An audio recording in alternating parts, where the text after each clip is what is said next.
هلا حبايبي، شلونكم؟ ان شاء الله تكونوا بألف خير ويا ربي صحة وسلامة على الجميع. اليوم رجعت لكم فيديو طريقة عمل الفلافل. طريقة جدا بسيطة وسهلة وطيبة بنفس الوقت. راح اسويها هالمرة بحمص. هذا الحمص العدل، يقول عنه الحمص العدل. تمام. منقعته سابقا ليلة كاملة. وهنا عندي كراث وكرفس وبصل قطع صغار، واهم شي ثوم. فهسه راح اسويها وياكم ونشوف شنو نخلي عليها من بهارات، فخليكم ويانا.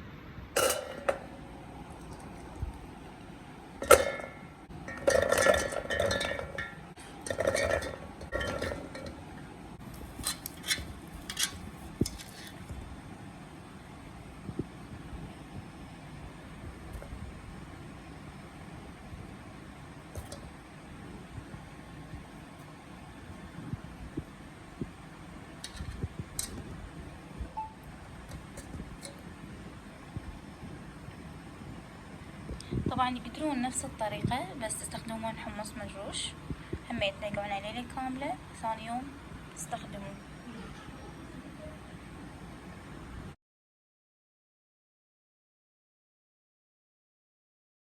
طبعا هاي النتيجة بعد ما ضربتها بالمحضرة.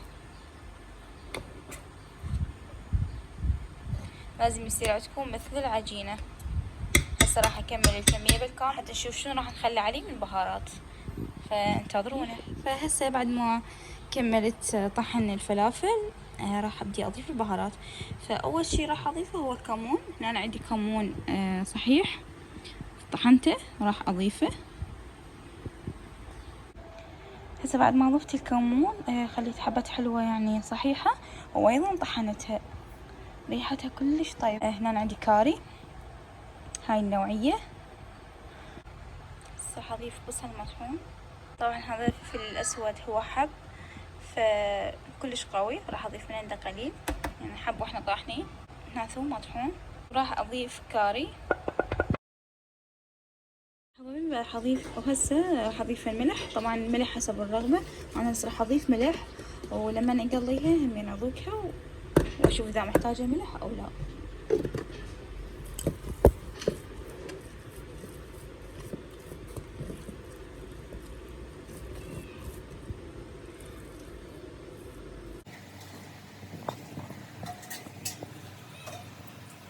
وهسه حبايبي كملت خلطها، راح اتركها تقريبا 10 دقائق.